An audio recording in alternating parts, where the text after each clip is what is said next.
Boa noite a todos. Eu considero aberta a 13ª sessão ordinária relativa ao 195º ano acadêmico. E eu gostaria de começar, antes de passar a palavra aos acadêmicos, agradecendo muito ao acadêmico Giovanni Cerri pela organização da exposição que nós acabamos de ver no Centro de Memória Médica, e ele já está organizando uma nova exposição, de modo que nós agradecemos muito, porque é importante que o Centro de Memória Médica se movimente e a gente tenha sempre coisas interessantes e importantes, como é o caso de mulheres cientistas, para mostrar. Eu passo a palavra agora a comunicações dos acadêmicos. Alguém quer fazer uso da palavra?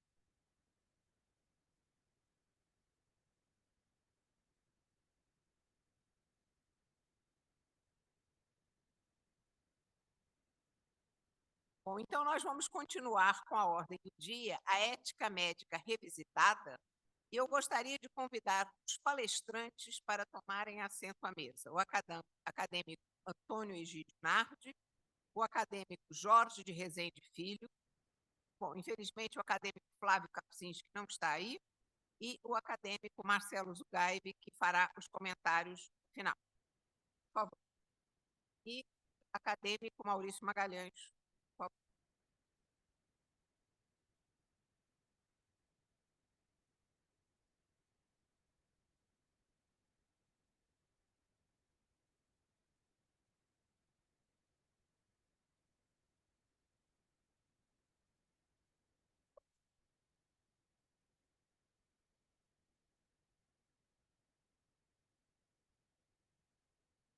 O acadêmico Maurício Magalhães quer fazer um comentário e, após, eu vou passar a palavra ao acadêmico Camargo, que vai chamar os palestrantes. Bom, presidente, só para dar ciência aos que ainda não...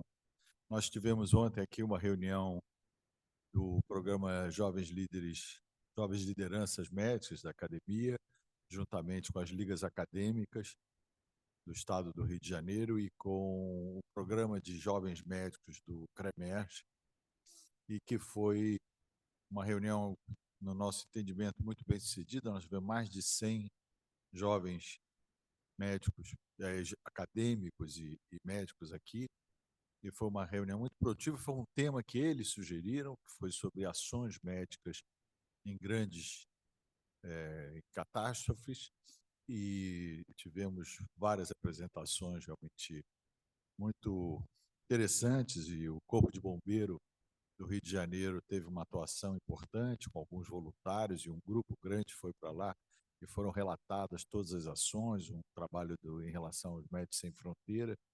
Então, eu queria agradecer à presidente essa oportunidade, e a ideia é nós fazermos pelo menos 2 ou 3 eventos ainda esse ano, desse programa Jovens Líderes. Eu acho que essa é uma maneira que nós temos de cada vez abrir mais a academia, aumentar a nossa capilaridade e conseguir mostrar todo esse esforço que a academia tem feito no sentido de melhoria da medicina brasileira, da transmissão do conhecimento baseado em evidências realmente robustas da ciência. Então, eu penso que esse tipo de iniciativa a gente deve, e eu queria realmente agradecer esse apoio que foi feito, especialmente a CREMERG, que patrocinou, viabilizou toda essa possibilidade dessa reunião. E a segunda, presidente, uma coisa bem rápida, um dos pontos que foi colocado ontem na reunião é de que, atualmente,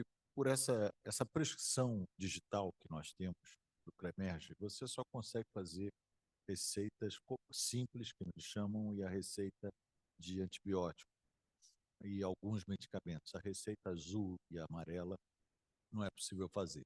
E agora, no Rio Grande do Sul, diante dessa... Foi um exemplo do quanto fez falta, e isso é uma decisão da Anvisa. Quem autoriza, quem vai autorizar? O CREMERG, aqui o nosso conselheiro, nosso acadêmico que é conselheiro, Galvão, o CREMERG tem tentado há muito tempo, o próprio Conselho Federal de Medicina, mas está esbarrando na Anvisa para autorizar que seja possível ao médico fazer a prescrição do receituário azul e do amarelo por via. E agora, uma prática, quando lá no Rio Grande do Sul, com essa deficiência de assistência médica, toda pacientes que fazem uso crônico de medicamentos tiveram muita dificuldade de acesso a esse medicamento. Então, ontem foi sugerido aqui, estava o presidente do Conselho Regional do Rio Grande do Sul, que lamentavelmente não pôde ficar hoje por um imprevisto familiar, mas que a academia pudesse entrar nesse movimento para que essas receitas sejam possíveis através do mesmo controle de segurança que é feito no site de cada conselho regional, para que seja mais fácil o acesso das pessoas à medicação. Então é isso, presidente. Muito obrigado.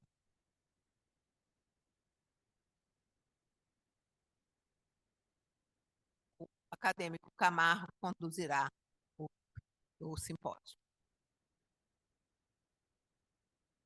Agradecer a oportunidade que tivemos ontem de falar um pouco do nosso Rio Grande, especialmente da nossa Porto Alegre, que vive um momento histórico inesquecível pela intensidade e a violência do trauma.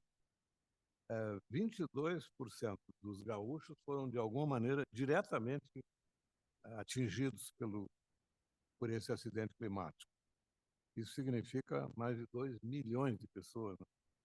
E, indiretamente, todo mundo foi atingido. E uma coisa que me chamou a atenção foi o quanto a tragédia localizada no estado da federação motivou a que todos contribuíssem. E nós recebemos doações dos lugares mais longínquos, e houve um momento em que havia dificuldade de acomodar as doações, de tão numerosas eram.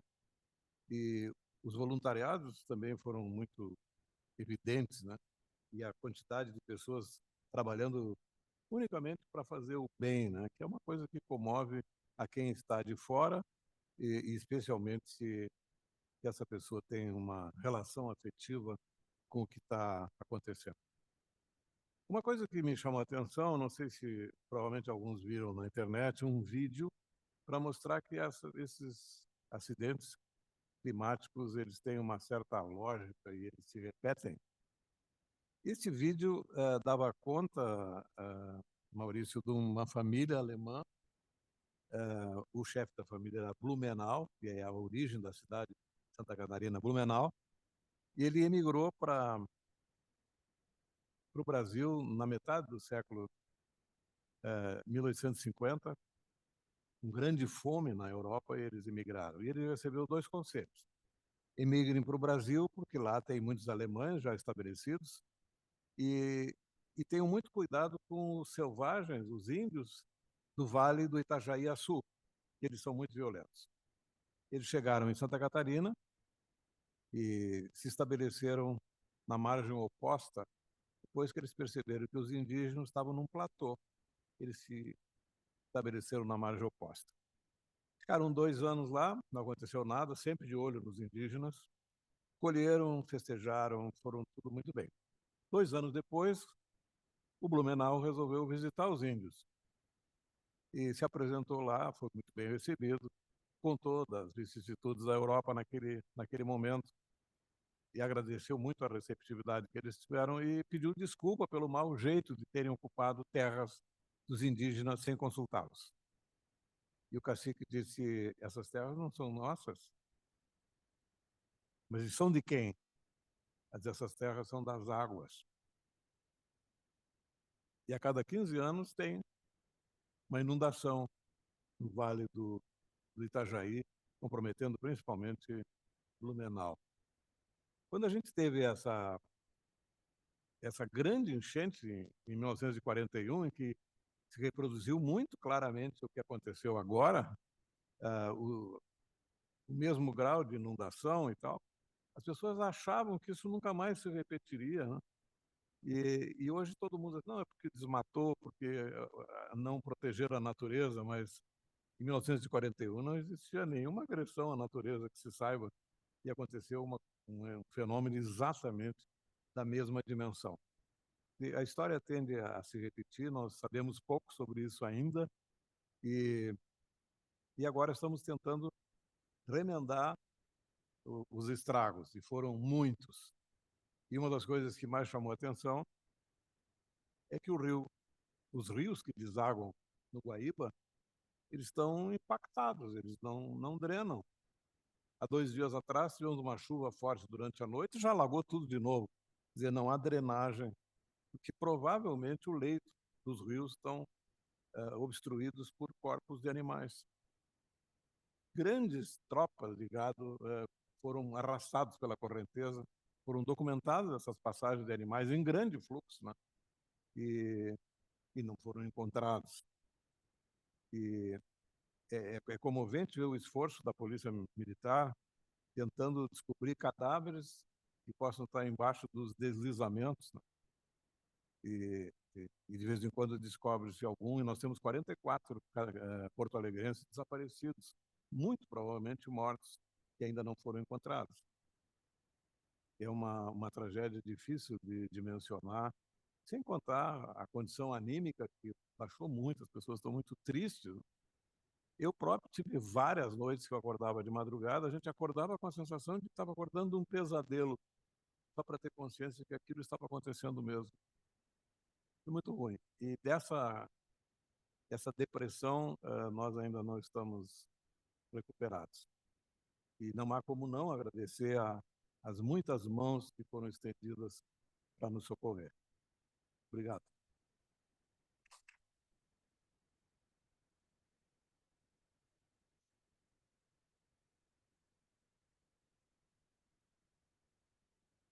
Bom, nós vamos recomeçar o nosso simpósio sobre ética, e a próxima apresentação será do nosso querido Antônio Egídio Nardi, sobre suicídio assistido. E ele é graduado em Medicina da Universidade Federal do Rio de Janeiro, é mestrado e doutorado em Psiquiatria, Psicanálise e Saúde Mental pela mesma universidade, professor titular da Faculdade de Medicina da Universidade Federal e é membro titular da Academia Nacional de Medicina. Doutor Nardi, a palavra é sua. Boa noite, excelentíssima presidente, acadêmica Eliette Bosquelat. Quero cumprimentar e agradecer o convite aos acadêmicos José Camargo e Maurício Magalhães e parabenizá-los pelo excelente simpósio hoje à tarde, foi muito bom. Espero que a noite não os decepcione. Quero cumprimentar os senhores acadêmicos, senhoras e senhores convidados. Quero fazer um cumprimento especial ao acadêmico Marcelo Zugaib, que hoje sentou na bancada acadêmica pela primeira vez, agora está sentado aqui na bancada para discutir os aspectos que nós vamos apresentar, mas foi um prazer sentar próximo a Vossa Excelência na bancada acadêmica. Quero também mostrar a minha solidariedade ao povo do Rio Grande do Sul, através do acadêmico Camargo.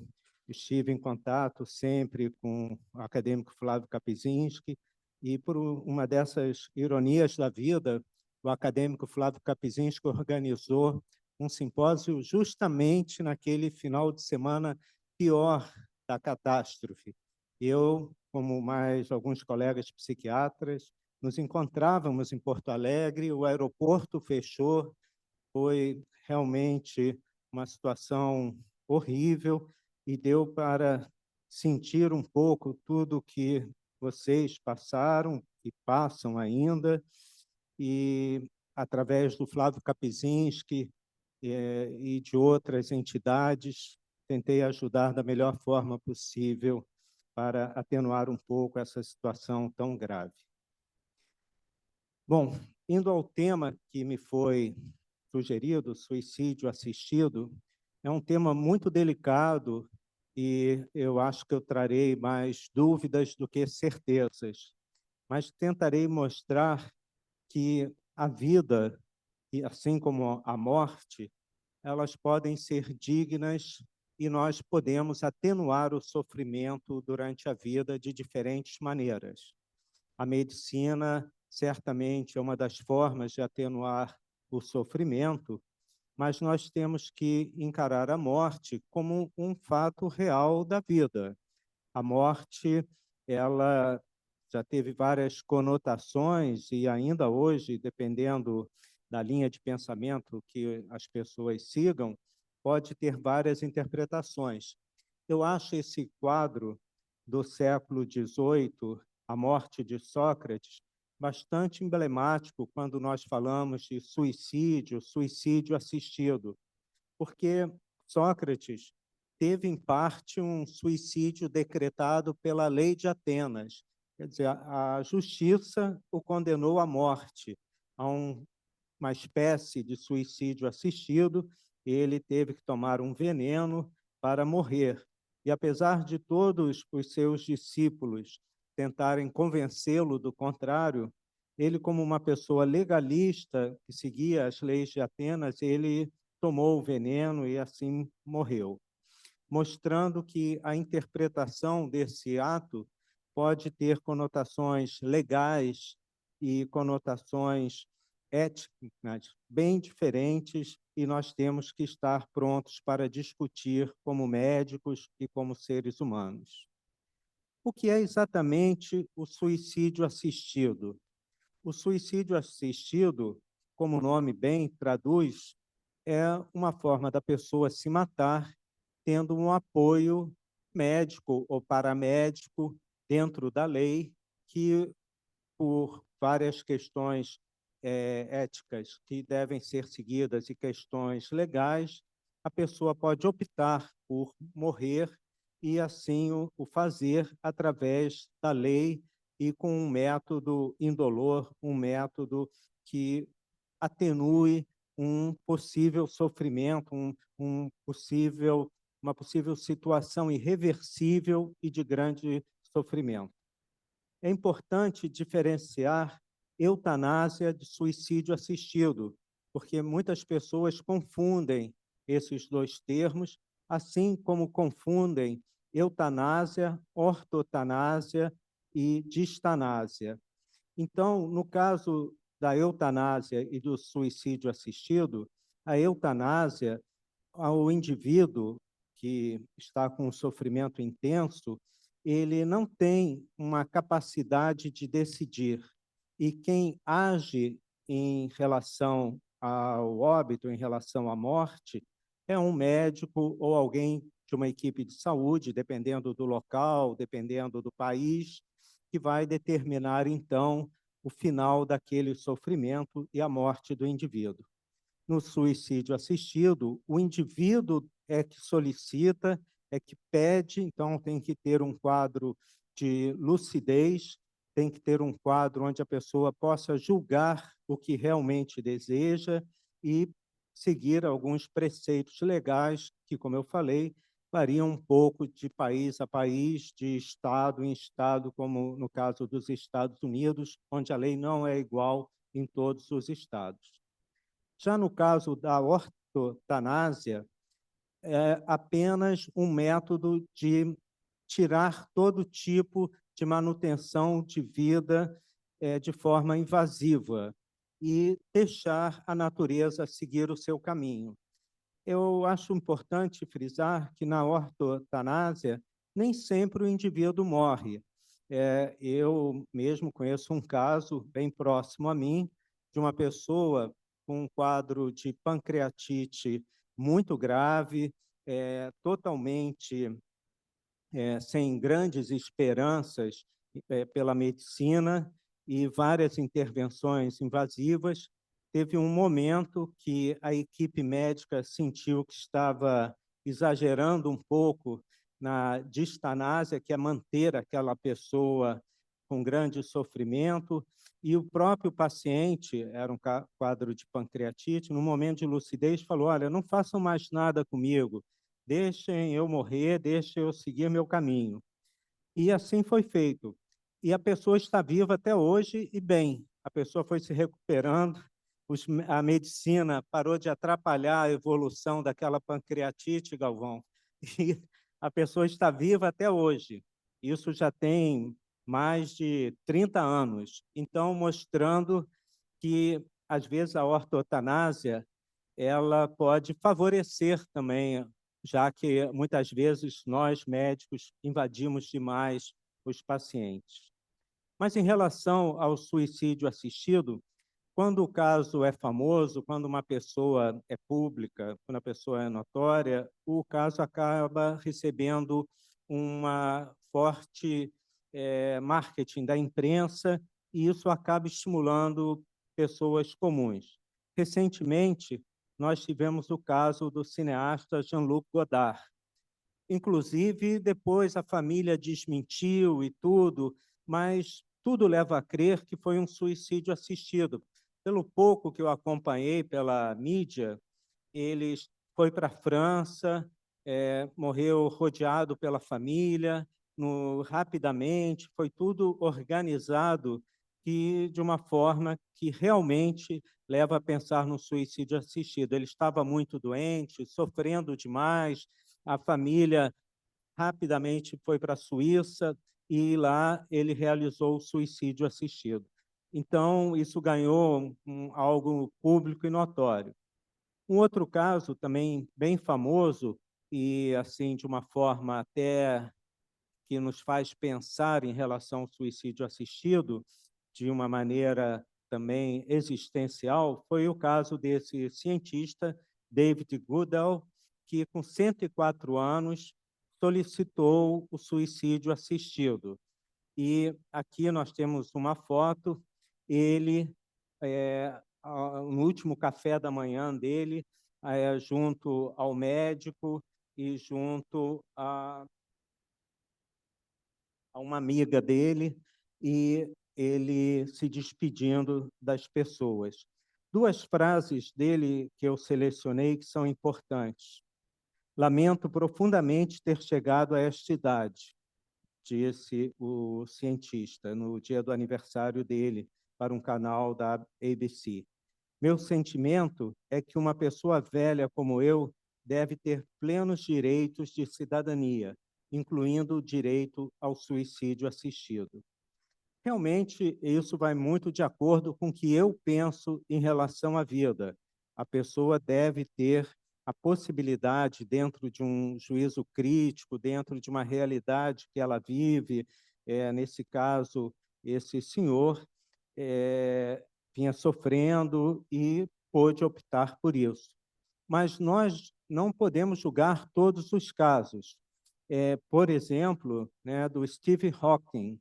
Stephen Hawking, todo mundo o conheceu, ele tinha sérios problemas físicos, mas uma mente brilhante, ajudou muito na ciência, foi um dos cientistas mais famosos do seu tempo, e apesar de considerar o suicídio assistido, se ele se tornasse um fardo, ele vivia bem para os critérios dele, casou inúmeras vezes, era uma pessoa com uma grande produção científica, era uma pessoa bem-humorada.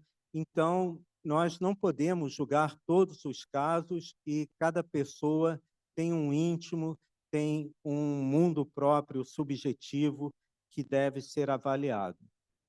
O suicídio assistido, ele é legal em vários países, apesar da Suíça ser o mais famoso, não é o lugar onde mais ocorrem suicídios assistidos.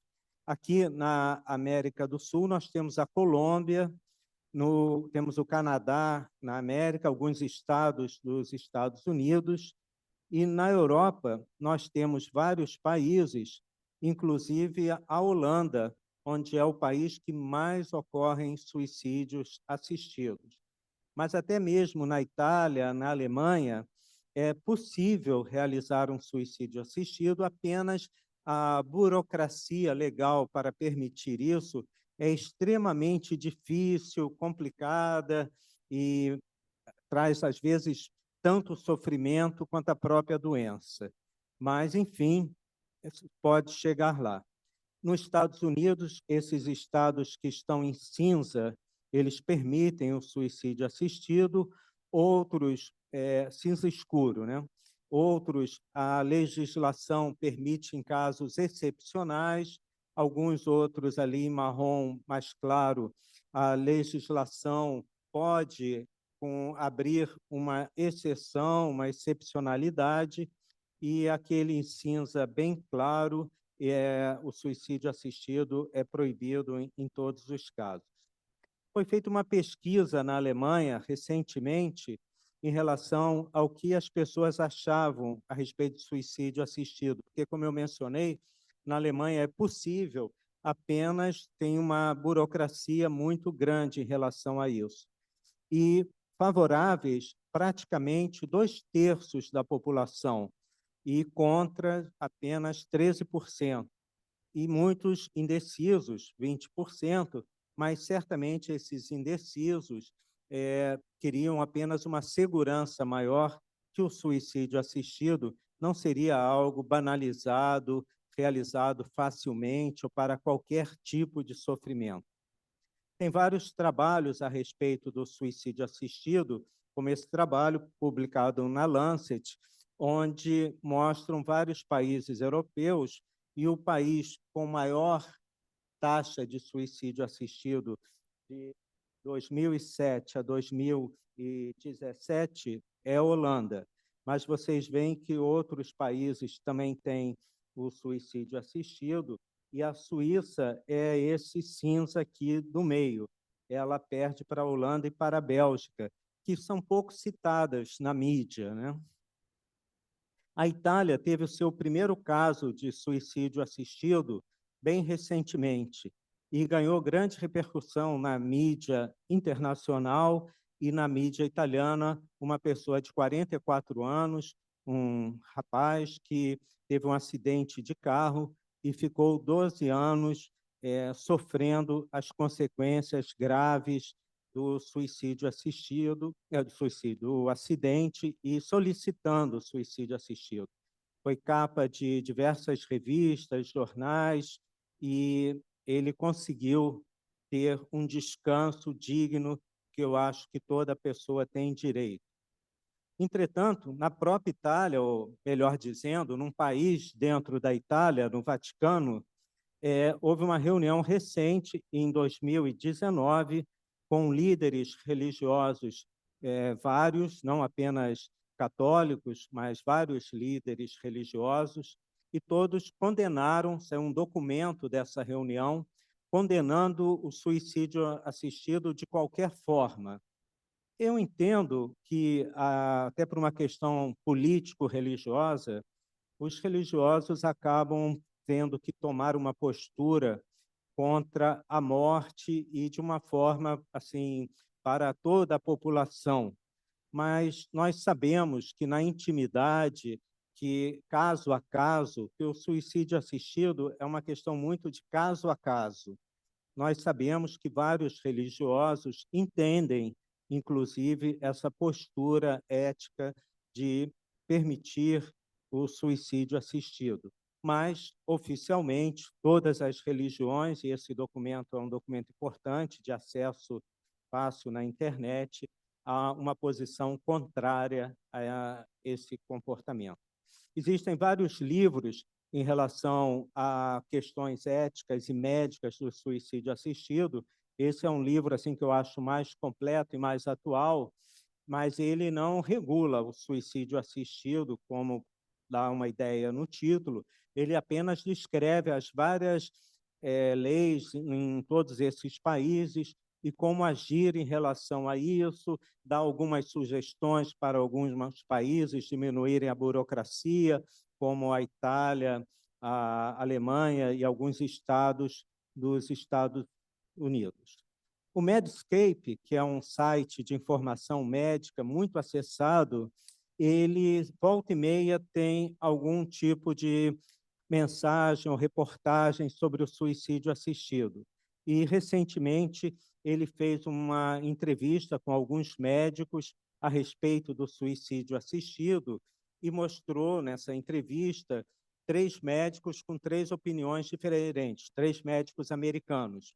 Um absolutamente favorável, outro absolutamente contra e outro em dúvida se realmente isso seria algo que a medicina poderia apoiar. Esse médico em dúvida, ele questionava se um médico pode apoiar a morte de alguém, ajudar alguém a morrer. Repito, a minha posição é que sim, nós podemos ajudar alguém a diminuir o seu sofrimento. Também no Medscape, uma reportagem importante, onde vários franceses se reuniram, médicos, leigos, algumas organizações, e fizeram um fundo para apoiar advogados para que o suicídio assistido seja permitido na França e as pessoas não precisem ir até a Suíça ou a Holanda para realizarem o suicídio assistido. Então, existem movimentos da sociedade, não obrigatoriamente médicos, né? Esse movimento foram vários cidadãos de diferentes origens para brigar junto ao parlamento francês para isso ser conseguido. Mas, da mesma forma, existem outras organizações, como essa de médicos cristãos, que tentam banir o suicídio assistido, tentam ver se isso seja proibido em determinados estados dos Estados Unidos. O Medscape fez uma pesquisa muito importante, não apenas sobre suicídio assistido, mas sobre vários dilemas, várias questões médicas. Foi uma pesquisa com mais de 5.000 médicos americanos, realizada a pesquisa em 2020, online, e eu não trouxe toda a pesquisa aqui, trouxe apenas algumas perguntas. Por exemplo, a primeira pergunta, né, se o médico deveria dar assistência a um paciente que está morrendo, mesmo por questões legais, se ele deveria dar assistência a essa morte, né? Se ele deveria permitir isso em pacientes terminais. Essa pesquisa foi realizada em 2010, foi repetida em 2020 e o percentual de médicos favoráveis aumentou bastante e de médicos contrários diminuiu bastante, mostrando que a compreensão do suicídio assistido está mudando. Uma outra pergunta, se isso o médico deve assistir o paciente morrendo por questões legais, pacientes não terminais, com doenças incuráveis, mas não terminais, e aí o percentual favorável já foi bem menor, de 37%. Houve uma divisão maior, né? Alguns em dúvida e outros não, mas são casos onde o paciente não iria morrer com a doença que ele apresenta. Também a questão de dar morfina ou outros medicamentos mais fortes para atenuar a dor, se o médico teria medo de prescrever isso ou outros medicamentos no mesmo sentido, com medo de causar dependência ou do board de abuso de drogas ou do board legal, e vocês veem que não tanto em 2010, 85% falou que não teria esse tipo de medo, e depois 63% falou que não, que prescreveria independente de qualquer questão legal que pudesse vir por aí. E na questão da família, né? O paciente deve ser mantido vivo a pedido da família, mesmo que o médico considere que não há nenhuma esperança em relação a isso.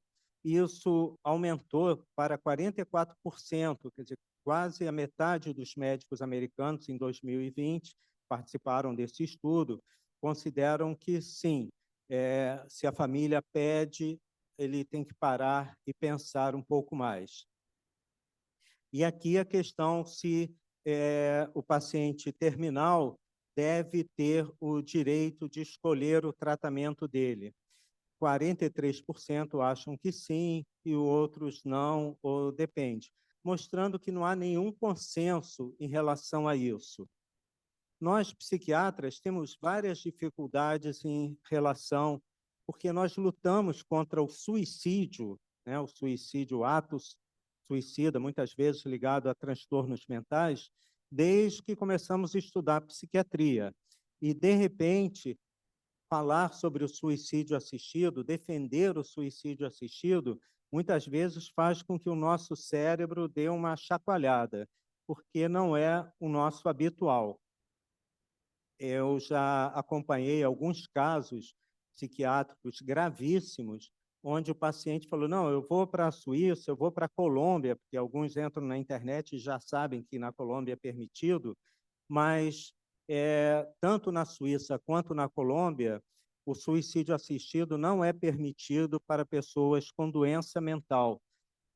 Isso é uma questão que ainda é discutida, se doenças mentais graves, essa é a questão do Medscape, é exatamente falando conosco, psiquiatras, se a questão da doença mental grave deve ser uma justificativa para o suicídio assistido ou não.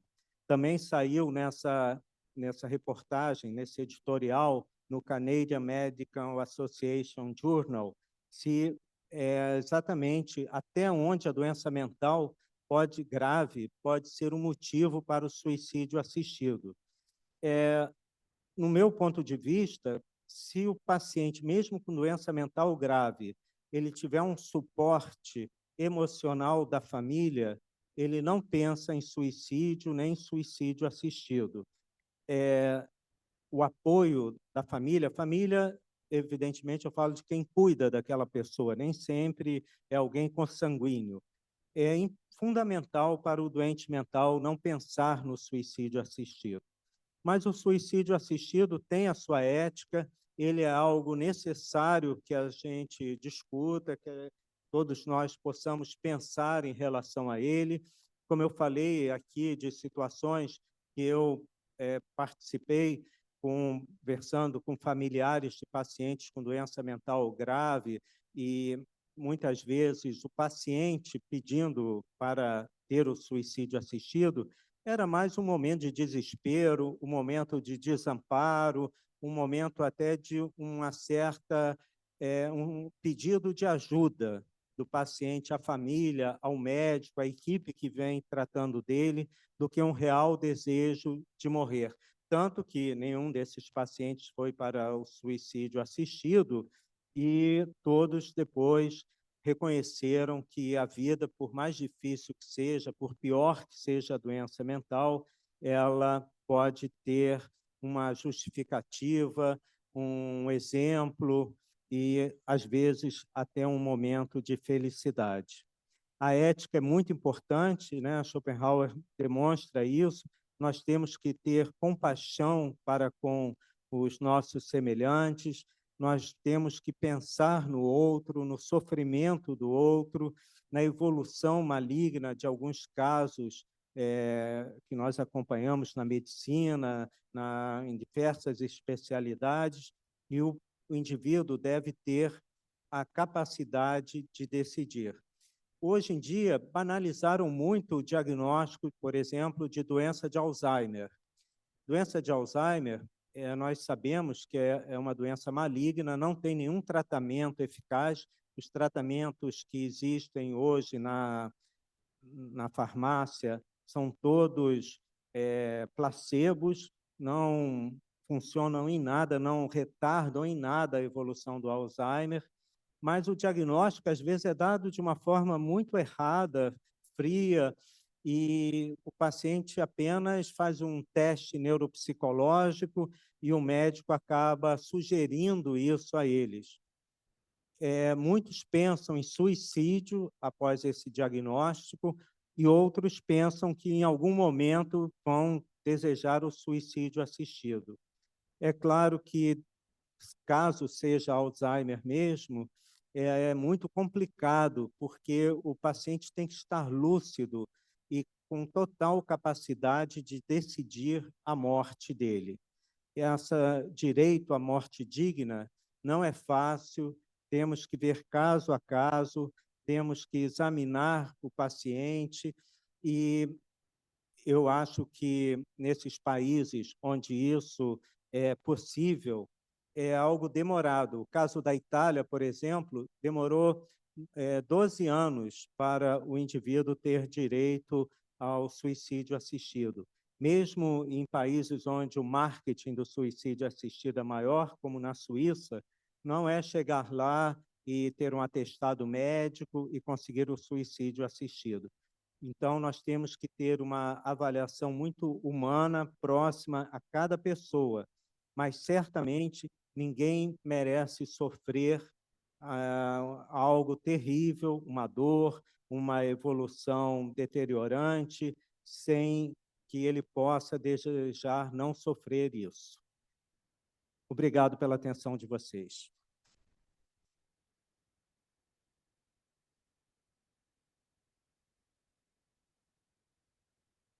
Obrigado, Nádia, pela apresentação, brilhante como sempre. Caro Maurício vai apresentar o próximo palestrante, o nosso acadêmico Jorge Rezende Filho.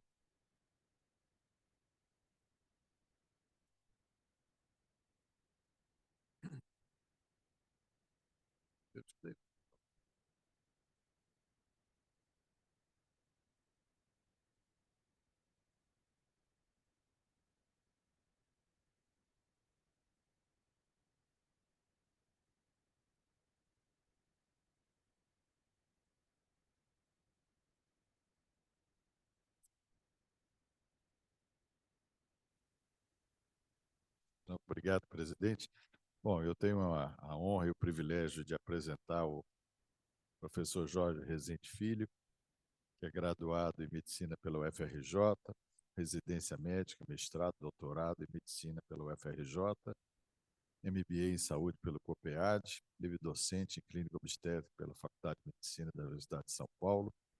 Eu sou titular do Departamento de Ginecologia e Obstetrícia da Faculdade de Medicina da Universidade Federal do Rio de Janeiro, membro titular da Academia Nacional de Medicina, entre inúmeros outros títulos. Nosso querido professor Jorge Rezende tem, além de ser uma pessoa absolutamente encantadora, um amigo querido. Então, Jorge, você vai falar agora sobre o aborto como um desafio médico, que é um tema extremamente atual, considerando todas essas discussões que nós estamos vivendo aí no país e como tudo que a gente vive nesse país atualmente é aumentado, é levado em outras direções, e eu tenho certeza que o professor Jorge Rezende vai conseguir nos mostrar, do ponto de vista técnico, exatamente o que está acontecendo da questão ética em relação a isso. Obrigado, professor. Obrigado, Maurício. Senhora presidente, acadêmico Camargo, muito obrigado pelo convite para participar desse simpósio com temas de altíssima importância para a nossa prática. E esse tema que venho lhes falar é um tema que está na ordem do dia, né? Nós temos visto aí na imprensa leiga diariamente alguma notícia sobre o assunto. Eu começo definindo, e essas definições obstétrica e médico-legal são diferentes. Obstetricamente, considera-se aborto e abortamento, se nós formos ali na minúcia, aborto é o produto abortado e abortamento é o processo. Mas, no geral, usa-se indiscriminadamente aborto e abortamento, e em medicina legal usa-se mais aborto. Mas, por definição obstétrica, é a expulsão de um produto que pese menos do que 500 gramas. Isso equivale a uma idade gestacional, e friso bastante esse aspecto. A definição da OMS é da década de 70, diz respeito ao peso do produto eliminado, e a equivalência em idade gestacional não é a definição, quer dizer, nós acabamos fazendo uma extensão para uma interrupção da gravidez, onde a idade gestacional tenha até 20, 22 semanas. Do ponto de vista médico-legal, não importam peso e idade do concepto. Considera-se abortamento, que está relacionado entre os crimes contra a vida, subclasse dos crimes contra a pessoa, e não importa o peso do produto eliminado, nem a idade gestacional. No nosso Código Penal, não se pune o aborto praticado por médico se não houver outro meio de salvar a vida da gestante, se a gravidez resultar de estupro e o aborto for precedido do seu consentimento ou quando incapaz do representante legal. E desde 2012, o Supremo Tribunal Federal decidiu que não é mais crime o abortamento de fetos anencéfalos. Outros casos que são bastante comuns na nossa prática, como, por exemplo, malformações múltiplas incompatíveis com a vida, no geral, consegue-se e é necessário uma autorização judicial para que se proceda à interrupção da gravidez. São poucos os excludentes de licitude. Pergunta-se, então, a nossa legislação impede de fato que ocorram os abortos? Quais são as consequências do aborto provocado na clandestinidade? E aqui faço menção a esse livro que foi, na sua tradução para o português, ele tem na introdução da professora Débora Diniz, alguns aspectos importantes. O aborto é mais seguro quanto mais precoce for a idade gestacional. Procedimentos no aborto tardio são mais complexos e maior risco de complicações gestacionais em idades gestacionais avançadas. Levar a gravidez adiante aumenta o risco de complicações gestacionais e futuras e maior risco de óbito materno entre as mulheres que tiveram o aborto negado. 10 vezes maior que a mortalidade materna nos Estados Unidos. E aí vem o conceito de aborto inseguro, quando o aborto legal e seguro não é acessível, as mulheres recorrem a abortos inseguros, que, por definição da OMS, é aquele realizado por pessoal não qualificado ou num lugar que não apresenta as condições médicas mínimas, ou ambas. Isso é uma manchete de jornal de circulação. Aborto inseguro. Mais de 2 milhões de brasileiras já precisaram ser hospitalizadas. E é uma questão de saúde pública. Estima-se, isso é um levantamento da OMS 2013, 22 milhões de abortos inseguros realizados no mundo. 47 mil mulheres morrem por esse motivo. 5 milhões de mulheres passam a sofrer de disfunções físicas ou mentais como resultado de complicações decorrentes de um aborto inseguro.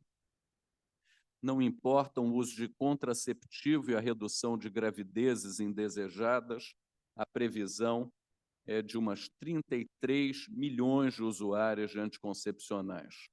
Usando métodos anticoncepcionais, fiquem acidentalmente grávidas a cada ano.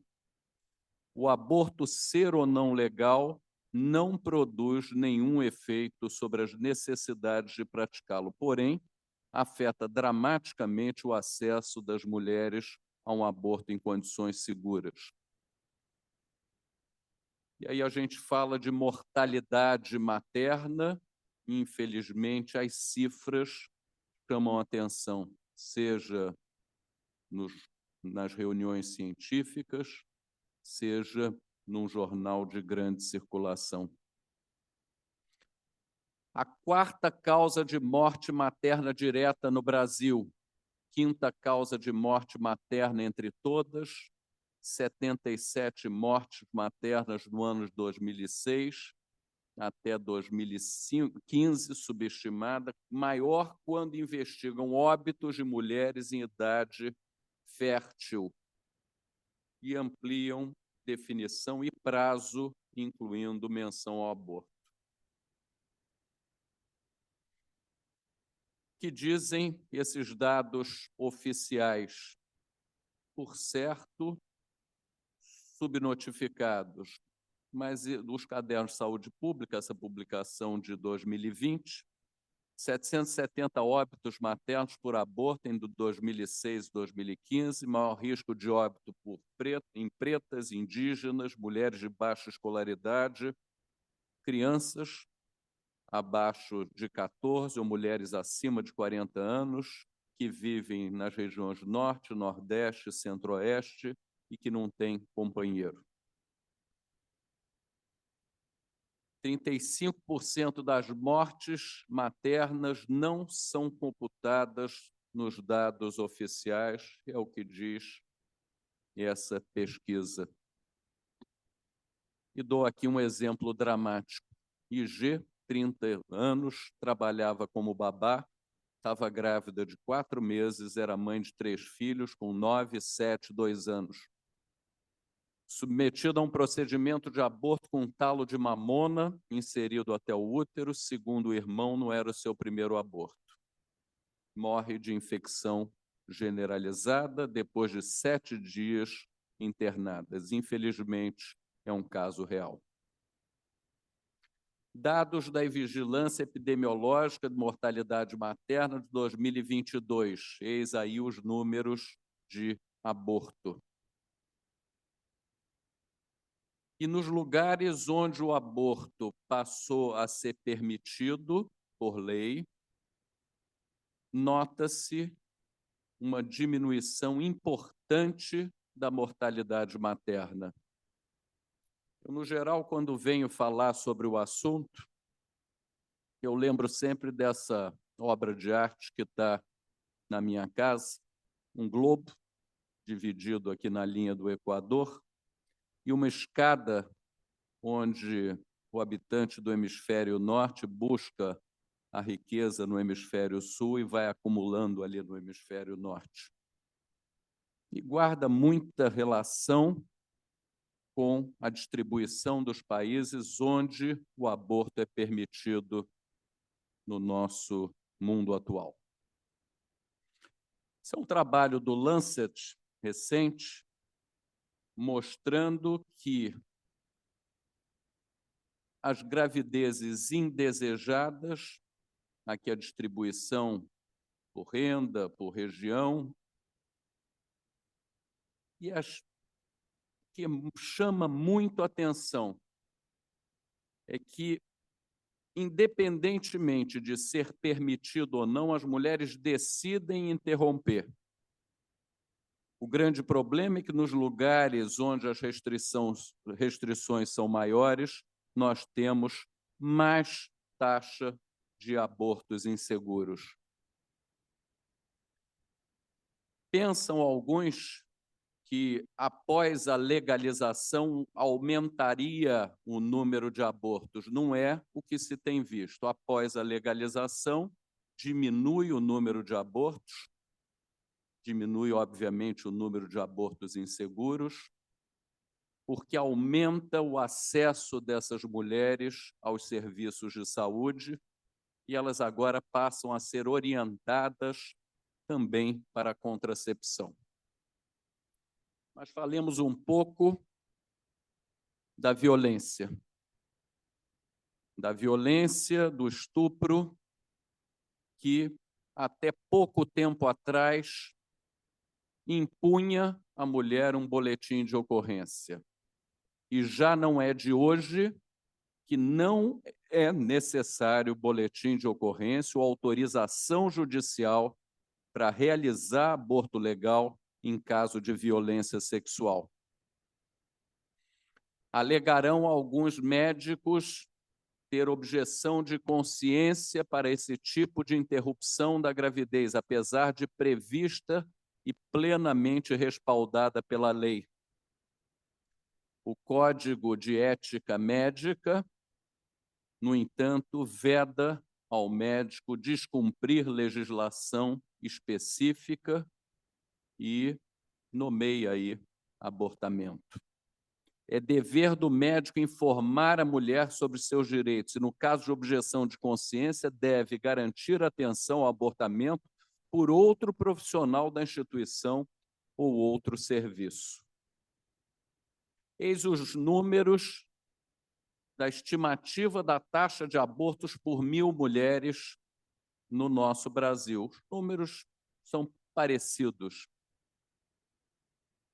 Uma manchete recente, que mesmo que os números não sejam exatamente esses, mas chama atenção para a desproporção entre o número de procedimentos após abortos mal-sucedidos e o número de interrupções de gravidez previstas em lei, aí no caso, no primeiro semestre de 2020. 80 vezes mais, que não sejam 80, que sejam 70 ou 60 ou 50. De toda forma, é muito diferente. E o assunto merece atenção de uma instituição séria e formadora de opinião, como é a nossa academia, que, em 2016, fez um primeiro simpósio sobre aborto como grave problema de saúde pública. Eu, recém-entrado na academia, fui designado, junto com o ministro acadêmico, ex-ministro Temporão, para representar a academia nessa audiência pública realizada no Supremo Tribunal Federal em agosto de 2018. Eis alguns argumentos. Pesquisadora, doutora Débora Diniz, grande pesquisadora sobre o assunto. 1 em cada 5 mulheres até os 40 anos já fez um aborto. Mulheres de todas as classes, regiões e cores fazem aborto, mas as negras e indígenas, nordestinas e nortistas e jovens estão mais vulneráveis a realizá-lo sob os graves efeitos do aborto inseguro. O acadêmico Temporão, em nenhum outro tema de saúde se considera que o fato de uma necessidade ser evitável significa que deva ser negada. A medicina dispõe de medicamentos e técnicas para garantir abortos seguros. Eu sustentei que é realmente um problema de saúde pública, pelos riscos que provoca às mulheres e, por consequência, também ao sistema de saúde. No Brasil, o aborto representa uma das principais causas de mortalidade materna, ainda que plenamente evitável. O Sistema Único de Saúde registra por volta de 200.000 curetagens pós-aborto por ano, que tem grande impacto no orçamento público de saúde. Mulheres que abortam não chegam aos hospitais ou não falam a verdade para os médicos porque têm medo, com razão, do grave risco de violação do sigilo médico. E apenas ao considerar o aborto uma questão de saúde pública, será possível cuidar de necessidades não satisfeitas das mulheres, diminuir os riscos de saúde e vida causados por abortos inseguros, otimizar a gestão de recursos do sistema público e diminuir o número de abortos. Pouco após a audiência pública, numa entrevista ao jornal Globo, a doutora Débora Diniz diz: não há como o Supremo ignorar o que lá foi apresentado. Isso em 7 de agosto de 2018. No entanto, um ano após o debate público, outra manchete de jornal do ano seguinte, agosto de 2019. Projetos tentam dificultar o aborto. Desde então, ao menos 19 projetos de lei foram protocolados na Câmara e no Senado com o objetivo de restringir mais ou dificultar o acesso ao aborto, mesmo naqueles casos previstos em lei, como o estupro, o feto anencéfalo, respaldado por parecer do Supremo, e risco de vida para a mulher. Pouco tempo depois, publicado no Diário Oficial da União, uma disposição modificando a regra para a interrupção da gravidez. Uma nova portaria que obrigava o médico a comunicar os casos de estupro, certamente numa tentativa de dificultar esse ato.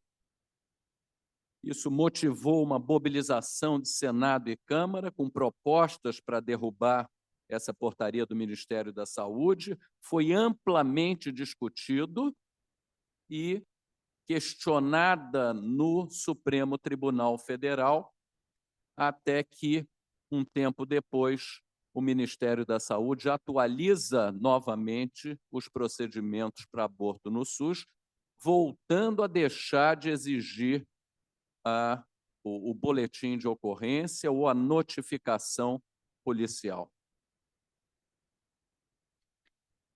A Organização Mundial de Saúde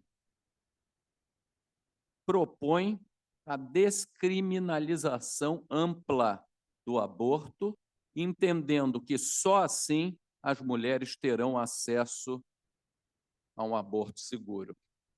A Academia realiza, no ano passado, em 15 de junho, está fazendo um ano, um segundo simpósio sobre o aborto legal, que também reuniu pessoas da mais alta representatividade aqui do Brasil. E uma nova pesquisa nacional do aborto, agora de 2021, mostrando que cerca de 10% das mulheres disseram ter feito ao menos um aborto na vida. Esses números foram menores que 2010, era 15%. Estimamos que aproximadamente 1 em cada 7 mulheres teve um aborto aos 40 anos. A ministra Rosa Weber, antes de se aposentar, fez questão de fazer um voto virtual defendendo a descriminalização do aborto até 12 semanas de gestação. Depois do voto dela, o julgamento foi suspenso. Mas eis aqui um trecho importante. A justiça social reprodutiva, fundada nos pilares de políticas públicas de saúde preventivas na gravidez indesejada, revela-se como desenho institucional mais eficaz na proteção do feto e da vida da mulher comparativamente à criminalização. Vimos recentemente o Supremo Tribunal Federal suspendendo uma resolução do Conselho Federal de Medicina que proibia que fosse feito um procedimento, normalmente nas gestações mais avançadas, que é de levar à sistolia cardíaca fetal, e o Conselho, então, proibiu os médicos de fazê-lo. O Supremo suspendeu essa resolução e, desde semana passada, só se fala nesse projeto de lei que foi passado como urgente para ser votado. E agora já estão andando para trás e vendo que talvez não haja tanta urgência e que ele deva ser amplamente discutido. Que diz respeito especificamente às interrupções previstas em lei em gestações que ultrapassaram 22 semanas. E aí é necessário falar sobre esse conceito de periviabilidade. Qual é a idade que um feto teria aí, ou que um recém-nascido teria autonomia ou boa autonomia após o nascimento? Qual é essa idade gestacional mágica? Por que 22 semanas? Quanto mais cedo, maior a mortalidade para os que sobrevivem, sequelas irreversíveis na quase totalidade. Eis aí alguns números. com 23 semanas, a sobrevida não chega a 1%, e sem morbidade grave nenhuma. O tempo passa e os números melhoram pouco. Uma gravidez com menos de 25, 26 semanas certamente envolve um péssimo prognóstico para esse recém-nascido. Isso se houvesse um motivo de interromper para alguma questão específica, mas nós estamos falando em aborto em situações previstas em lei. E volto à OMS, que considera direito humano reprodutor independente da idade gestacional. Na Inglaterra, esse procedimento que hoje se dá aí o apelido de assistolia fetal, até pouco tempo atrás era chamado de feticídio, e ele envolve basicamente a injeção de cloreto de potássio no coração do feto, que leva a uma assistolia imediata. Eis os números na Inglaterra, onde as interrupções de gravidezes acima de 20 semanas representam nem 1% da totalidade. Mesmo assim, por ano, mais de 1.000 procedimentos realizados. Há quem argumente que essa técnica de realizar a assistolia também, além do aspecto ético envolvido, tem um aspecto objetivo. Ela reduz o intervalo entre o procedimento, ou entre a indução e o aborto. Quando não é feito o procedimento, esse intervalo é maior. E, normalmente, nessas gravidezes avançadas, faz-se a assistolia e depois induz-se um trabalho de abortamento com misoprostol no nosso meio.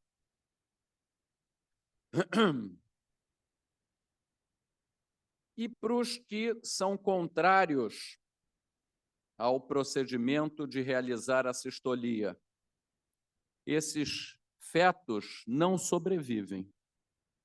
Nas interrupções de gravidez entre 20 semanas e 24 semanas de gestação, sem feticídio prévio, apenas metade dos fetos mostra sinais de vida ao nascimento.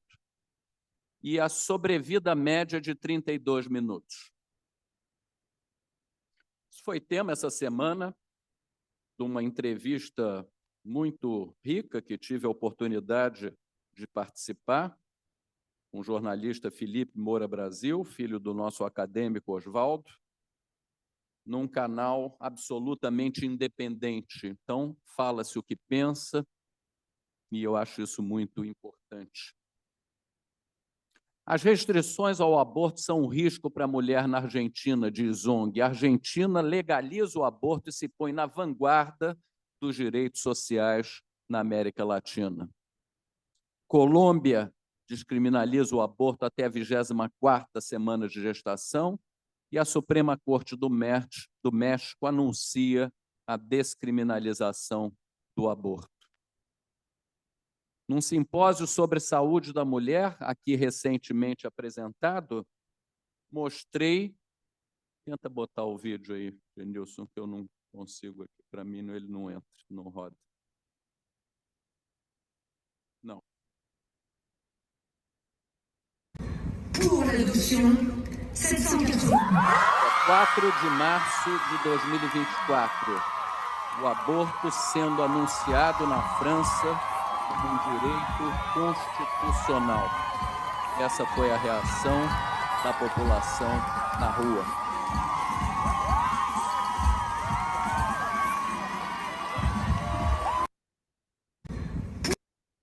E eu encerro a minha fala com essa frase, uma frase singela, mas que eu acho absolutamente verdadeira. Tomar a decisão de interromper uma gravidez já é dramático o suficiente para qualquer mulher. No entanto, se ela é contra, ela não tem obrigação de abortar.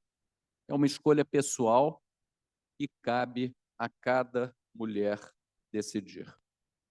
Muito obrigado pela oportunidade.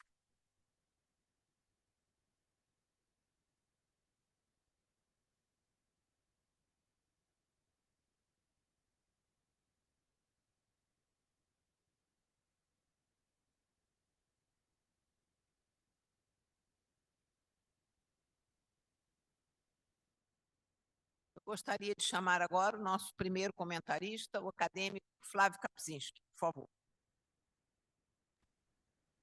Bom, então, em primeiro lugar, excelentíssima presidente da Academia Nacional de Medicina, a acadêmica Eliette Busquelat, excelentíssimos acadêmicos Camargo e Maurício Magalhães, organizadores desse simpósio, obrigado pelo convite e por me convidarem a fazer esse comentário. Em primeiro lugar, eu gostaria de dizer que eu fiquei encantado com as apresentações, são temas complexos, e fiquei não apenas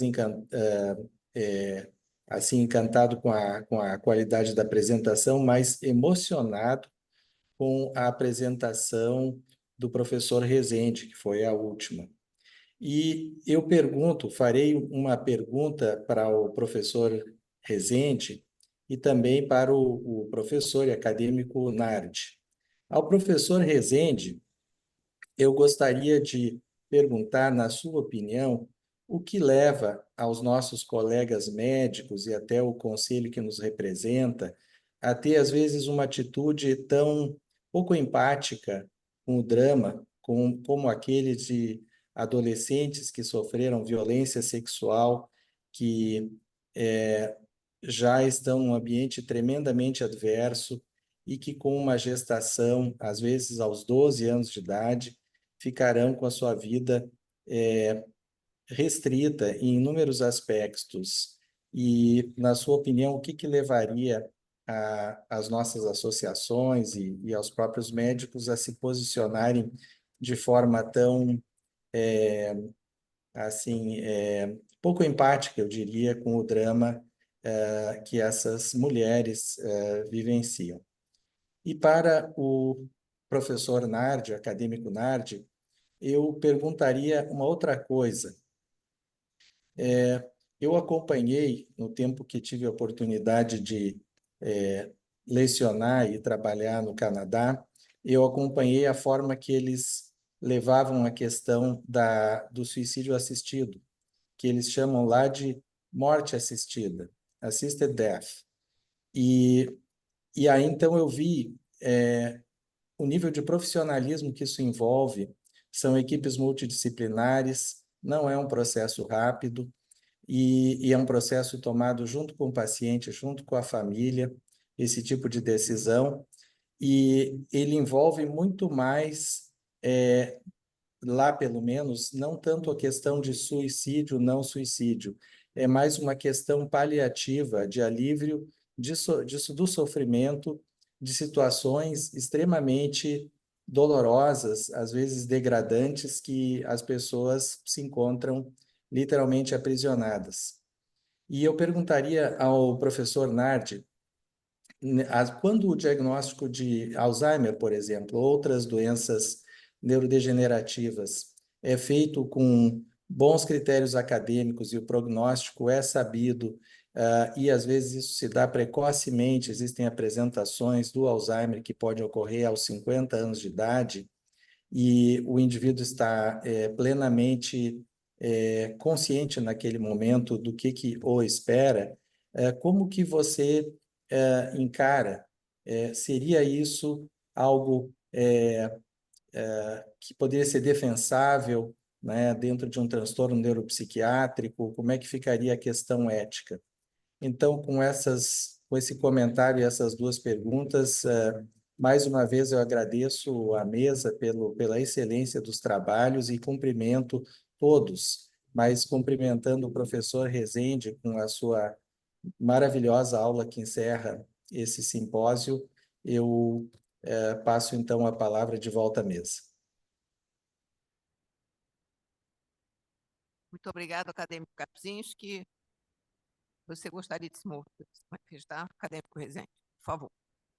Queria inicialmente agradecer a gentileza dos comentários e realmente eu fico com pena das nossas mulheres quando o médico, possivelmente por questões culturais, religiosas, talvez, deixa de ter a saúde como prioridade e deixa de oferecer a essas mulheres a possibilidade de fazerem um procedimento de forma segura. Não há mulher que, quando opta por uma interrupção de gravidez, sendo ela legal ou ilegal, não há mulher que esqueça dessa experiência. As mulheres ricas têm acesso a condições razoáveis de segurança. As mulheres pobres, desesperadas, tentam os piores recursos. Infelizmente, nós temos visto que essas mulheres, ou que essas meninas, essas crianças, cuja gravidez ultrapassou 22 semanas, porque alguns alegarão, mas por que deixou tanto tempo? Porque eram meninas, crianças, provavelmente estupradas sistematicamente, que não tinham consciência, nem que grávidas estavam. E quando tiveram, esconderam, possivelmente por um contexto dramático. E quando tomaram a decisão ou tiveram a coragem de contar para alguém próximo, e geralmente essa violência é sofrida por alguém de perto, alguém, no geral, dentro de casa. E aí elas vão a um hospital e sofrem o preconceito de colegas que passam a julgar o contexto em vez de se atentarem à importância médica da questão. Então, eu realmente só conseguiria entender essa atitude amparada em conceitos arraigados, religiosos e visões culturais que enxergam o aborto como um pecado, como uma situação impossível de permitir uma vida digna. É a minha percepção. Acadêmico Antônio Egídio Nardo, por favor. Também agradeço ao acadêmico, amigo Flávio Kapczynski, os comentários, a visão dele. Kapczynski, como eu falei durante a apresentação, e aquele livro que eu apresentei a respeito dos aspectos éticos, legais, cita muito o Canadá, mas o Canadá, assim como outros países onde é permitido o suicídio assistido, não é algo simples, não é algo fácil de se fazer, sempre envolve equipe multidisciplinar, sempre envolve um paciente lúcido, que sabe o que está decidindo. Então, por isso eu mostrei logo no início que é absolutamente diferente de eutanásia ou outras condutas. O suicídio assistido, ele implica exatamente numa decisão do paciente, que pode ter o respaldo, então, da equipe de saúde, um respaldo legal, e isso demora muito, demora anos até isso ser obtido. Então, eu acho que deve ser assim, apesar de eu ser plenamente a favor de estudar caso a caso e decidir, mas não pode ser uma decisão de impulso, porque é algo irreversível e, evidentemente, como eu mencionei em relação às doenças mentais, casos que não foram para frente, depois o paciente se arrependeu de ter pensado nisso. Em relação ao Alzheimer, eu acho que é um diagnóstico que não devemos dar ao paciente. Não esconder, não é isso, mas nós não devemos dar porque Alzheimer é um diagnóstico que envolve uma biópsia cerebral. Hoje há uma banalização desse diagnóstico de Alzheimer e em quadros de déficit cognitivo leve, que é um diagnóstico, déficit cognitivo leve, que nós não sabemos nem se vai evoluir ou não vai evoluir para um quadro demencial, mas ao dar esse diagnóstico, dessa palavra terrível de Alzheimer, o paciente já se imagina num quadro terminal de Alzheimer, muitas vezes é apenas assim, uma situação minêmica devido à idade, sem nenhum traço patológico, e nós já conhecemos casos de suicídio após um diagnóstico mal dado de Alzheimer. E não adianta nada dar esse diagnóstico, porque não existe tratamento, então nós devemos incentivar os pacientes que a gente desconfia que têm Alzheimer a realizar atividade física, a realizar atividade intelectual, a realizar atividade social. Eu acho que é isso que nós podemos fazer de melhor para o paciente e não pensar em suicídio assistido nesses casos, porque nós vamos errar muitas vezes. Mas já que eu estou com a palavra, vou complementar um pouquinho o que o professor Rezende falou. Professor Rezende, recentemente eu participei de uma aula no curso de Medicina da Pessoa, do professor Camargo, que coordena esse simpósio, e eu falei sobre estupro, o trauma do estupro, e mostrei alguns dados, e como Vossa Excelência falou, o estupro, na maioria das vezes, é realizado por alguém de casa, por um pai, padrasto, familiar, um vizinho, enfim, é realizado em casa. O estupro repetido leva a um trauma que abre uma porta para a doença mental, e entre as várias consequências horríveis dessa violência está a gravidez indesejada, e o aborto, quando realizado ou quando pensado, é sempre terrível, mas a gravidez devido a um estupro levada a termo, com o nascimento, também é terrível. Aquele indivíduo que nasce vai carregar um fardo pela vida toda, e por isso deve ser pensado, a mulher deve ter o direito de decidir isso, e quando menor, ela deve ser avaliada por uma junta de saúde e ter todo o direito de decidir e passar por essa situação difícil com uma segurança e diminuir o risco dela morrer num aborto clandestino. Sou plenamente a favor disso e também quero parabenizá-lo pela excelente apresentação. Obrigado.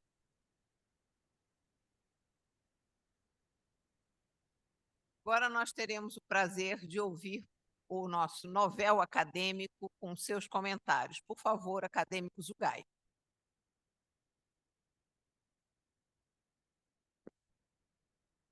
Excelentíssima professora Eliette Busquelá, digníssima presidente desta casa, excelentíssimos acadêmicos, coordenadores desse simpósio magnífico, professores Camargo e Maurício Magalhães, queridos componentes desta mesa, os acadêmicos professor Nardi, professor Rezende Filho, excelentíssimos acadêmicos, minhas senhoras e meus senhores. Realmente é um momento significativo para mim, é a minha primeira participação nessa casa como acadêmico, e estou muito, muito impressionado e honrado com aqueles que fizeram hoje palestras nesse simpósio. Vou me restringir ao que apresentou o professor Nardi e o que apresentou o professor Rezende Filho, que foram magníficos nas suas apresentações. Eu entendo que revisitar a ética é um tema em que a apresentação de números torna a interpretação das coisas muito difícil. Eu me coloquei no lugar daqueles que aqui apresentaram e eu vi que se eu quisesse coletar casuística em número para defender o suicídio assistido ou para ser contra ele, eu provavelmente seria capaz. Da mesma forma, em relação ao aborto, que é um desafio muito grande para o médico. Eu vou, então, colocar de uma maneira personalizada, dando minha opinião sobre esses aspectos. Eu penso como o professor Nardi em relação ao suicídio assistido. Eu sou a favor, e como sujeito, porque eu inicio a terceira fase da minha vida, e agora isso é algo que me preocupa bastante.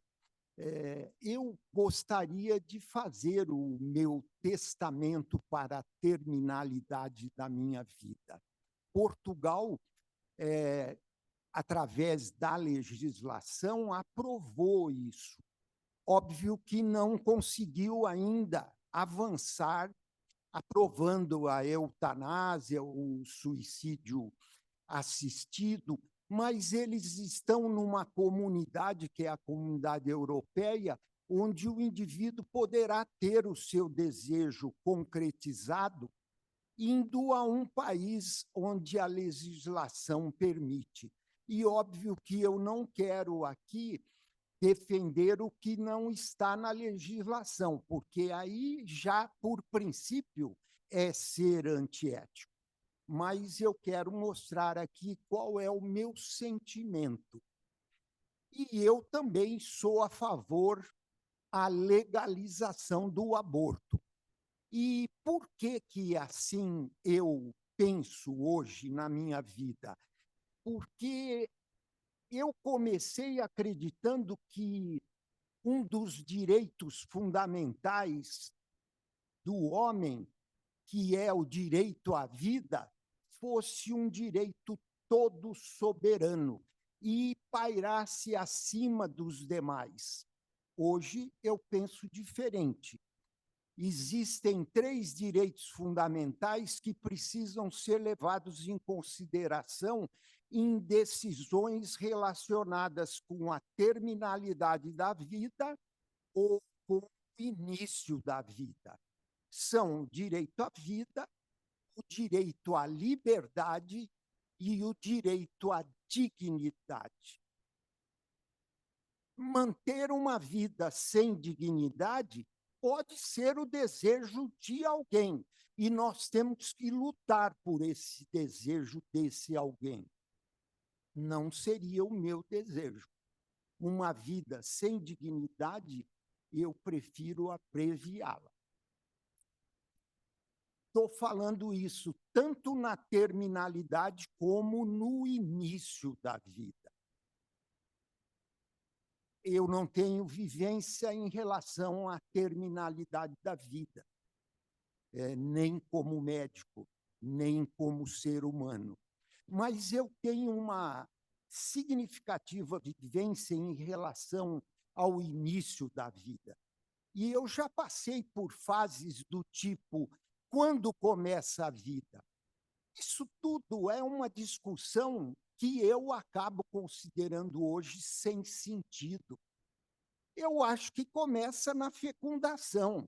Aí começam a dizer que não, é na 12ª semana, o outro é na 20ª semana, 22ª. E não é por aí que se deve fazer essa discussão.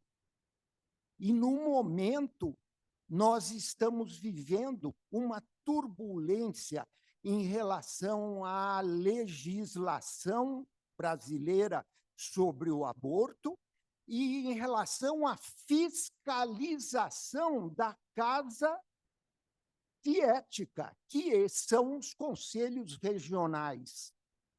A legislação não pode ser descumprida. E eu, que era contra o aborto, mudei de opinião, porque durante a minha militância eu vi que a classe socioeconomicamente mais desenvolvida não estava preocupada com a legislação, porque ela encontrava o caminho das pedras para resolver o problema diante da vivência do problema. E é muito alta a vivência desse problema. Mulheres que optam pelo direito delas de abortar são significativamente muitas. E eu não entendia aquilo, porque eu, como médico, eu queria ajudá-las. E se eu não o fizesse, elas já iriam encontrar o caminho das pedras. E como que as coisas acabaram acontecendo, e eu tenho orgulho de tê-las ajudado.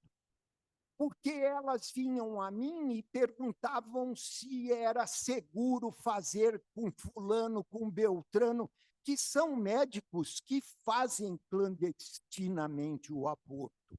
E eu, conhecedor que sou da minha especialidade, eu podia opinar.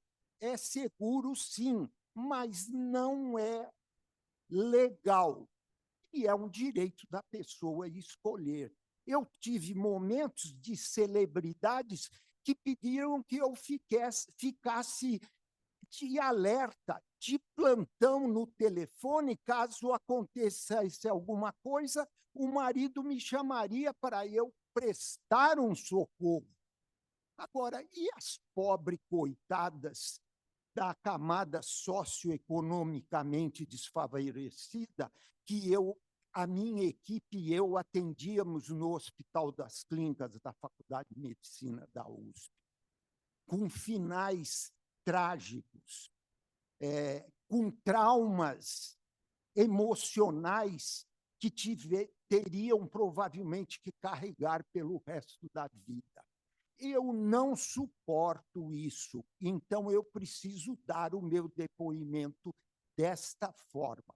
Se eu tiver que lutar hoje nesse país, é para legalizar, sim, o direito do indivíduo escolher a forma de morrer e para legalizar que a mulher tenha o direito, já que o produto conceptual não pode fazê-lo, e dizer que ele tem a mesma importância da mãe, me desculpem, eu não vejo assim. O direito é da mulher. E essa confusão agora que a Casa da Ética faz e presta um mau serviço à assistência às mulheres, infelizmente. Para mim, isso é uma partidarização, é algo com intenções políticas por trás. Que o indivíduo tenha ideologicamente um posicionamento, é conservador, não é progressista, respeitemos. Que o indivíduo não aceita fazer um aborto, mesmo legal, que é a objeção de consciência, respeitemos. E o gestor, o chefe do serviço, precisa ter gente ali que pensa de um jeito e gente que pensa do outro.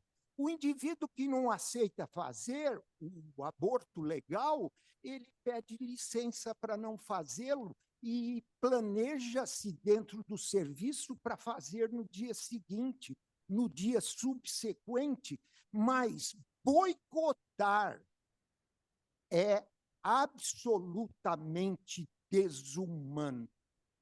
E judicialmente, acontece também, porque existem situações similares. Por exemplo, o aborto é legal no anencéfalo, mas tem outras condições que não são compatíveis com a vida e que nós podemos abreviar o sofrimento dessa mulher e dessa família conseguindo um alvará judicial para realizar o aborto de forma legal. Só que existem hoje juízes que não concordam, dificultam. Existem médicos que ficam pedindo exames para postergar a idade gestacional criando uma situação de insegurança para aquela mulher. E, como disse muito bem o professor Jorge, 80% dessas meninas que vão sofrer as consequências dessa resolução do Conselho Federal de Medicina são crianças ou adolescentes muito jovens. Elas ocultam a gravidez ou por medo ou porque não conhecem a sua fisiologia e não sabem que parar de menstruar é um dos primeiros sinais de uma gravidez. Elas entendem que aquilo é natural na vida. E depois, o que nós fazíamos? Fazíamos o seguinte: medicina não é matemática. Então, colocar 22 semanas é perigoso, porque com esse pessoal trabalhando contra, tinha casos que chegavam com 24. Mas nós fazíamos. Está dentro da legislação, temos autorização judiciária e fazíamos e fazemos da melhor maneira médica, usando a sistolia fetal, sim, que é a maneira de proceder previamente a uma indução de abortamento. Me desculpem, eu sou um homem emotivo e eu uso tempo demais e eu me emociono demais. Então, eu peço desculpas e licença por devolver a palavra. Muito obrigado. Muito obrigado. Eu gostaria de passar a palavra à bancada acadêmica para saber se alguém quer fazer alguma observação, por favor.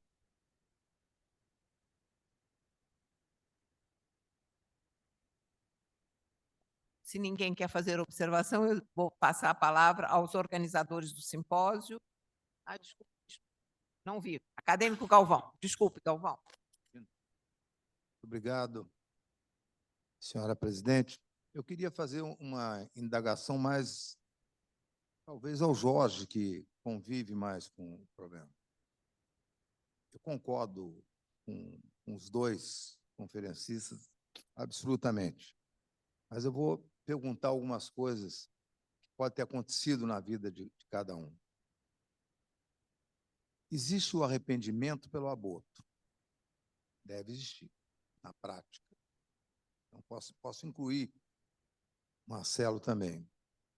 Quer dizer, e quando isso acontece, qual é o conforto que pode ser dado? Como é que nós encaramos essa situação? Estou falando como clínico, porque eu já passei isso no consultório.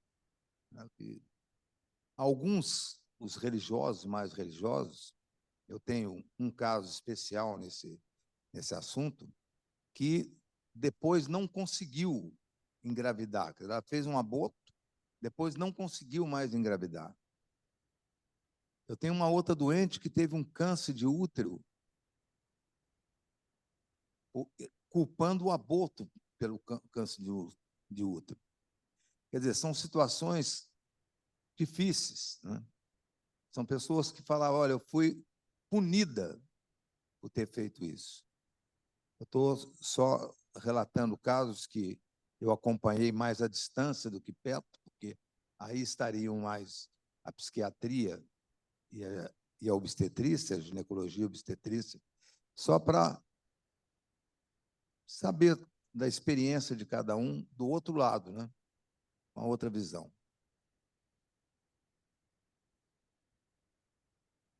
Agradeço ao acadêmico Galvão. Lá na maternidade escola, quando chega uma mulher vítima de violência sexual, ela é avaliada não apenas por médicos, mas temos um serviço de psicologia, serviço social. Então, ela faz aí uma gincana de entrevistas e, obviamente, esse é um dos aspectos expostos que, uma vez feito o procedimento, não há volta. Eu acredito, acadêmico Galvão, que isso seja ali uma cicatriz para sempre. essa mulher vai sempre se lembrar.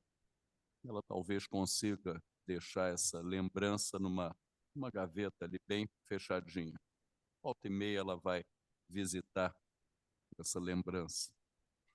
Mas, como disse o nosso acadêmico Nardi, uma mulher vítima de estupro dificilmente, ainda mais quando tem que levar uma gravidez adiante, o trauma é ainda maior, o dano é ainda maior. Insisto naquele último slide, decisão é de cada mulher. Permitir e viabilizar que seja feita a interrupção em condições seguras é uma maneira de protegermos a saúde da nossa população. Mas não cabe ao médico, não cabe a ninguém orientar por esse ou por aquele caminho. Isso é uma decisão, cabe ao médico esclarecer quais são os riscos, quais são as possibilidades que ela tem e oferecê-las. Dizer o que deve ser feito, ou muito menos impor essa decisão, obviamente não está em questão. Por favor, acadêmico Nardi. Querido acadêmico Galvão, essa situação do arrependimento do aborto é comum na clínica psiquiátrica. E, mais do que isso, né, são dois sentimentos humanos que eu acho que coordenam o mundo. É a culpa e a inveja. Mas a inveja não é o caso hoje. Mas a culpa de ter realizado um aborto fica em todas as mulheres, mesmo desejando e mesmo tendo outros filhos, tendo uma vida saudável após o aborto, a culpa daquele aborto permanece. Quando ocorre uma infelicidade de não ter outra gravidez desejada, ou como o caso que Vossa Excelência citou do câncer de útero, é a concretização da culpa dessa pessoa. E isso vai fazer ela sofrer terrivelmente. Nós, psiquiatras, atendemos várias mulheres que realizaram aborto e depois têm depressão, porque teriam por qualquer motivo, né? E julgam que a depressão é consequência do aborto. Lidar com a culpa faz parte da clínica psiquiátrica, a gente tenta lidar com isso da melhor forma possível, mas sempre será um fardo para essa pessoa. Mas, mesmo assim, a gente tenta mostrar que foi a melhor, já que é um fato irreversível, que foi a melhor decisão naquele momento e que os fatos que vêm na vida a seguir não têm relação com aquela situação que foi desejada. Acadêmico Zugai.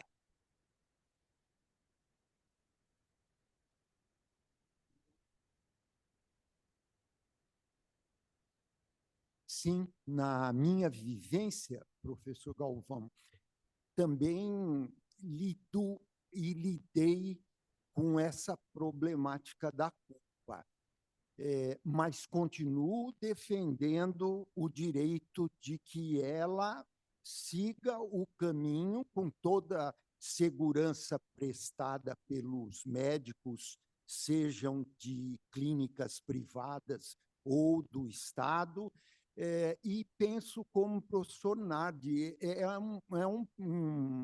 um problema psiquiátrico, porque elas carregam essa culpa mesmo, e é compreensível, é compreensível.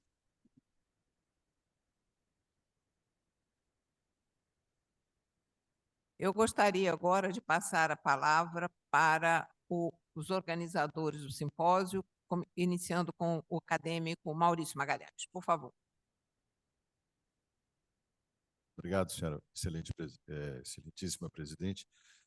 Em relação à culpa, eu, apesar de já não militar mais na obstetrícia, durante 30 anos eu fiz obstetrícia. E eu me lembro que eu me identifiquei muito quando os acadêmicos Zugaib fez uma conferência há uns meses atrás, aí, onde ele contou a sua trajetória profissional, contando até da sua forte origem religiosa, a sua formação religiosa durante a sua vida.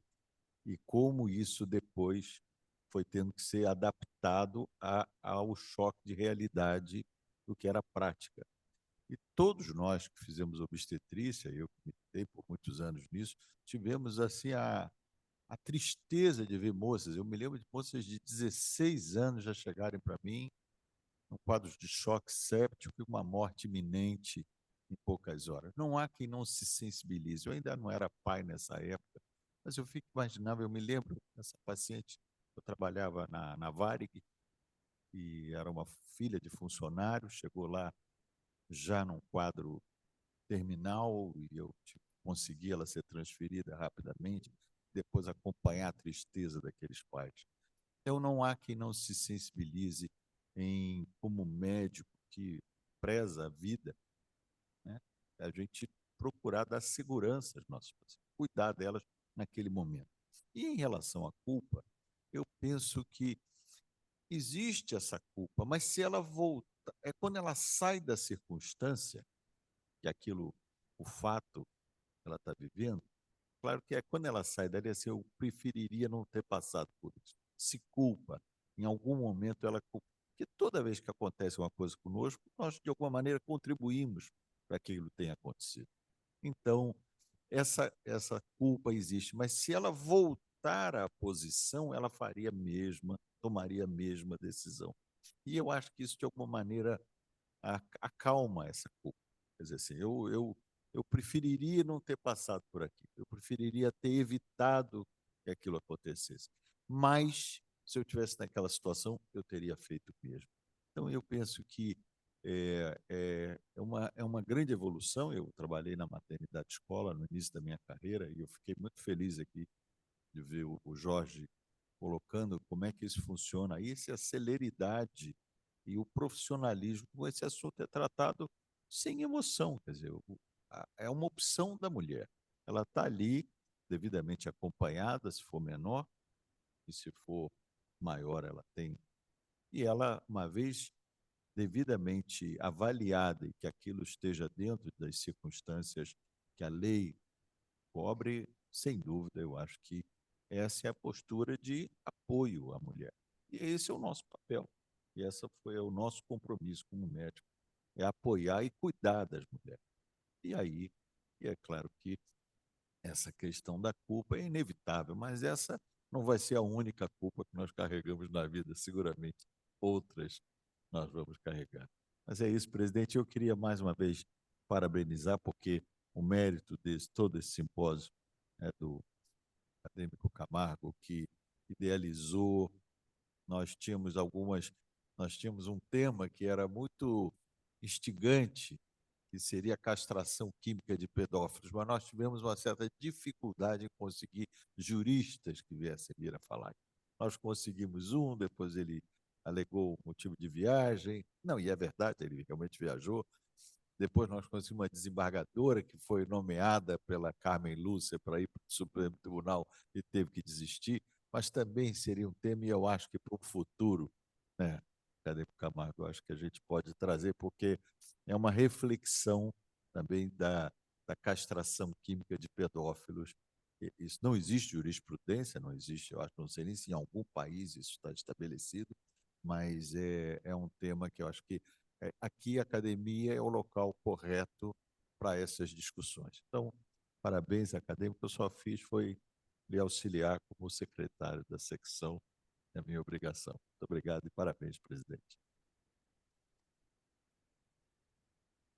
Eu agora passo a palavra ao acadêmico José de Jesus Camargo. Por favor, Camargo. Obrigado, senhora presidente. Eu não sei que moveu o nosso estado de espírito quando organizamos esse simpósio, porque nem a enchente eu posso atribuir, foi antes. Mas veio pelos temas que foram selecionados e pelos temas que nós lamentamos não ter incluído, meu Deus, a gente estava numa fase difícil.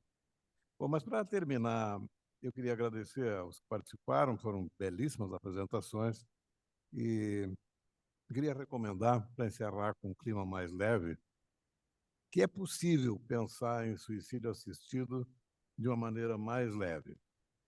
E a minha sugestão é que assistam um filme canadense que ganhou o Oscar de 2004 como melhor filme estrangeiro, se chama As Invasões Bárbaras, que não tem nada a ver com as invasões bárbaras, eu não sei porque é o nome desse título, e que mostra uma coisa... É muito interessante. Mostra que a pessoa vive bem, morre bem. Era um bom vivant, casado 4 ou 5 vezes, e na iminência da morte conseguiu reunir todas as ex-esposas e todos os amigos queridos. E foi uma cerimônia de muita festa, uma celebração pela vida, mostrando que não dá para viver de um jeito e morrer de outro. Muito obrigado.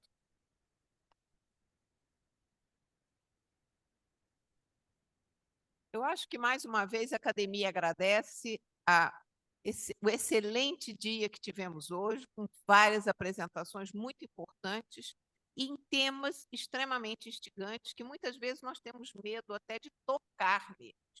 Então, eu acho que essa casa é uma casa que, como eu disse várias vezes, é uma casa de tradição e uma casa de modernidade. Esses são temas importantes, atuais, e que nós temos que ter coragem de discutir seriamente e de tomar posições, de ver o que nós podemos e devemos fazer. Eu estou muito feliz que nós tivemos esse simpósio hoje, um dia ótimo, eu gostei muito, aprendi muito, e queria agradecer aos participantes e aos 2 acadêmicos que tiveram a coragem de colocar esse simpósio junto. Muito obrigado a todos, uma boa noite, está encerrada a sessão.